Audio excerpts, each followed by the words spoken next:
buka puasa, taraweh, baca Quran, sedekah entah berapa rupiah yang sudah kita keluarkan banyak. Anda yakin kita saat ini berada di level mungkin puncaknya orang beribadah dibanding bulan-bulan yang lainnya. Semua orang gampang Quran yang tadinya nggak kebuka di aplikasi Android kita itu kebuka. Mungkin dari kemarin awal Ramadan sampai sekarang ada yang udah hafal Quran, ada yang sekarang udah sampai juz 14 atau juz 15, ada yang bentar lagi hatam, mungkin ada yang sampai dan seterusnya. Jadi Ramadan gampang ngerjain amal soleh. Tapi kata Imam Abdullah bin Al-Haddad, dia kabar dia, waspada kamu dari dosa ria. Kenapa? Rianya gak di amal soleh yang kita kerjakan. Penyakitnya orang yang dari amal soleh. Ada penyakitnya pelaku maksiat. Ya, karena macam-macam ada penyakit orang miskin, penyakit orang kaya. Ada penyakit yang hinggap di itu pelaku maksiat. Ya, ada penyakit yang hinggap di pelaku ahli ibadah. Menjalankan amal soleh. Ketempelan sama dia itu bikin fatal. Ibaratnya kalau pagi tahu-tahu diserang sama wabah, sama hama dan sebagainya. Mungkin misalnya bulan depan harus tahu-tahu diserang sama hama, gagal panen tuh bulan depan padi. Kenapa jemaah sekalian? Karena padi yang udah bentar lagi panen ada hamanya bikin rusak tanaman padi. Sama halnya dengan amal soleh yang udah kita kerjakan jemaah sekalian. Ini dia diungkapkan oleh Rasulullah SAW. Ya, akhfa min dabibin naml, lebih suaranya lebih kecil dibanding langkah kaki semut. Ada yang pernah dengar langkah kaki semut gimana jemaah? Ya, kita tahu semut itu ada kakinya, kita tahu semut itu ada langkahnya, kita tahu semut itu bergerak melangkah dari satu tempat ke tempat yang lainnya. Di tembok dia melangkah, di lantai dia melangkah. Tapi seumur-umur kita hidup, kita belum pernah mendengar gimana suara langkah kaki semut. Mungkin kalau hewan yang lainnya ada bunyinya, langkah kaki kuda itu ada bunyinya, ya, langkah kaki semua itu ada bunyi mayoritas. Tapi semut hewan yang kecil teman-teman, bahkan mungkin sampai sekarang suka jadi lucu, apakah benar tuh kaki 1000 bulat kali 1000 kakinya 1000 atau enggak, kita nggak tahu teman-teman. Tapi diungkapin sama Nabi Muhammad sebagai permisalan orang yang berbuat riya tanpa sadar dia mengerjakan riya. Kenapa? Karena nggak kedengeran langkah kakinya, karena nggak kedengeran riya itu hinggap dalam dirinya, lebih tersembunyi dibanding langkah kaki semut. Bahkan tambahin dalam riwayat yang lain, langkah kaki semut di tengah kegelapan malam di padang pasir yang luas. Gimana bisa kedengeran? Itu riya teman-teman. Tapi efeknya gimana? Merusakin amal, gagal dapat pahala, justru dapat siksa dari Allah Subhanahu wa Ta'ala. Maka para sahabat itu, para sahabat Nabi nanya sama Rasulullah, Rasul ini gimana urusan? Amal soleh banyak udah dikerjain, tapi riya lebih tersembunyi dibanding langkah kaki semut. Para sahabat itu menjadikan amal soleh itu menjadi sesuatu hal yang paling berharga dalam hidupnya. Kalau kita melihat rumahnya orang kaya, paling berharga apa? Mungkin perhiasannya, tabungannya.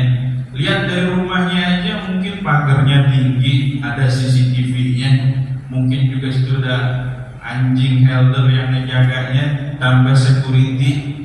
Masuk pintunya aja mungkin pakai sidik jari, dari fingerprint, atau mungkin juga masuknya lagi, masuk kamar lebih ketat lagi.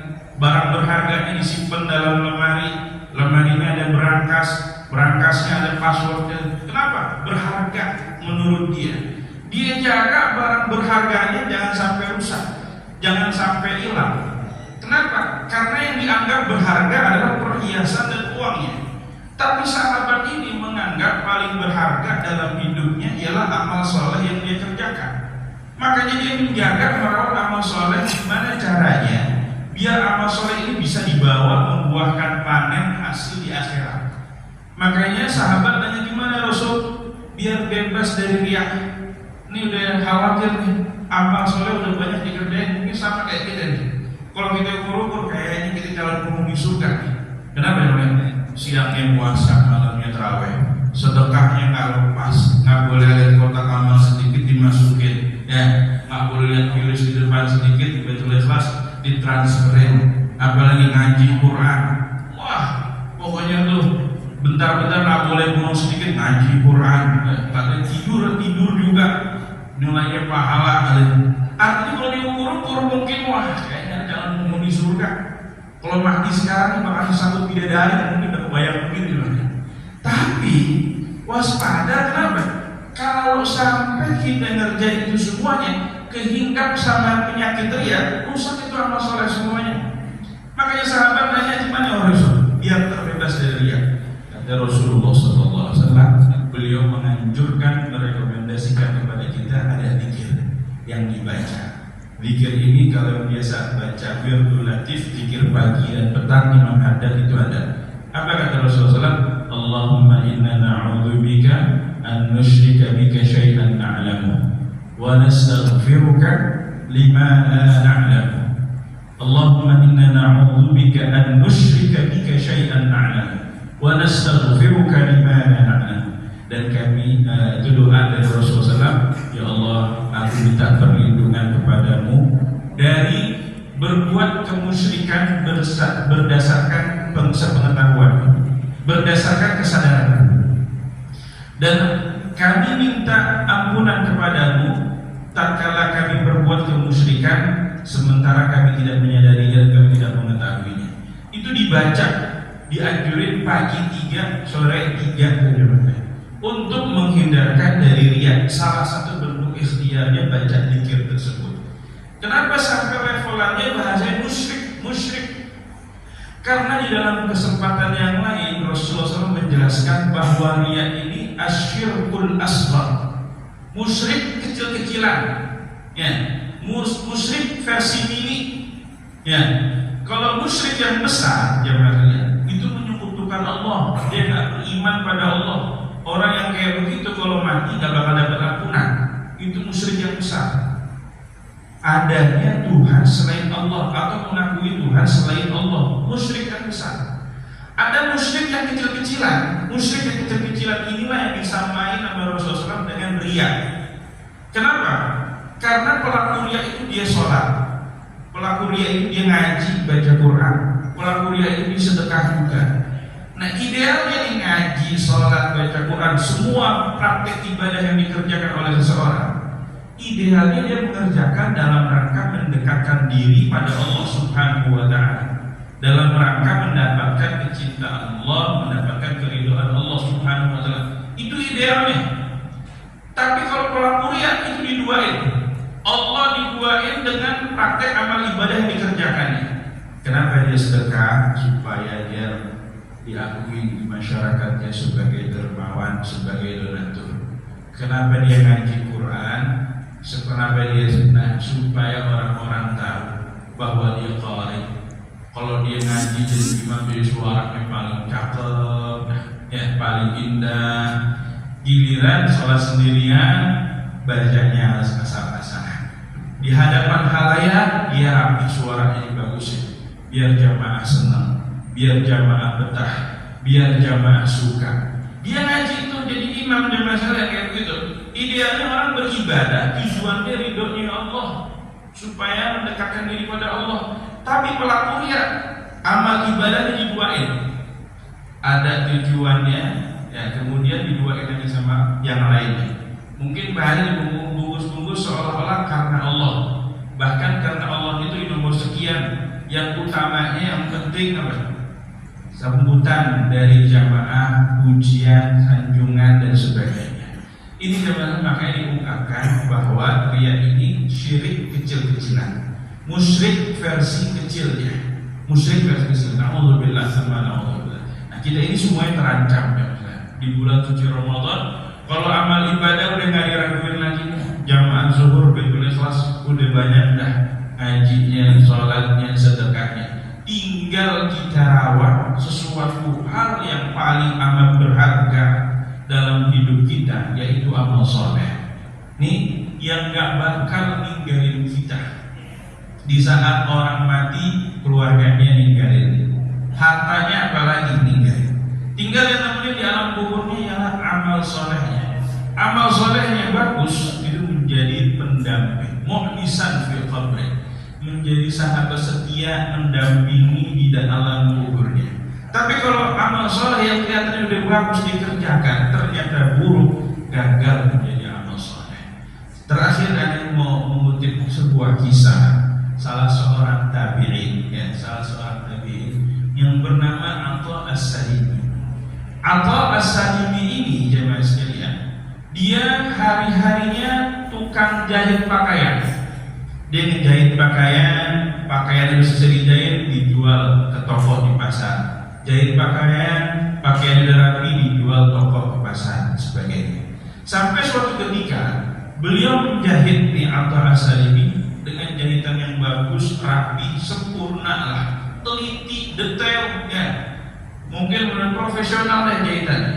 Dibawa hasil jahitannya tersebut, baju jahitannya tersebut ke pasar, dijual ke toko agar pemilik toko tersebut kelak dia membayarin, nanti pemilik toko jual lagi. Itu praktek perdagangan di zaman tabi'in. Maka ketika dibawa hasil jahitannya tersebut kepada pemilik toko ini ngasih harga murah ke baju hasil jahitannya Atha As-Salimi. Dikasih harga murah, sampai akhirnya ketika disebutin harga sama pemilik toko ini, Atha As-Salimi ini nangis, nangis meneteskan air mata. Kata pemilik toko, Atha, kenapa dia nangis? Kalau emang ternyata kemurahan, Anda bakalan naikin lagi harganya. Dan apa pada naikin lagi harganya. Kata Atha As-Salimi, Anda nangis bukan karena dikasih harga murah semata-mata hasil jahitan yang Anda kerjain, enggak. Tapi Anda khawatir, Anda teringat nanti suatu saat tatkala Anda berdiri di hadapan Allah Subhanahu wa Ta'ala. Anda bawa amal soleh yang Anda kira udah rapih kerjaannya, sholat yang Anda kerjain, sholat wajibnya, sholat sunnahnya, dan aneka macam puasa wajibnya, puasa sunnahnya, aneka macam sedekah wajibnya, sedekah sunnahnya. Anda kira ini kerjaan udah bagus, udah rapih. Ternyata Allah Ta'ala memperlihatkan aneka macam kekurangan yang Anda berbuat di setiap amal soleh yang Anda kerjakan.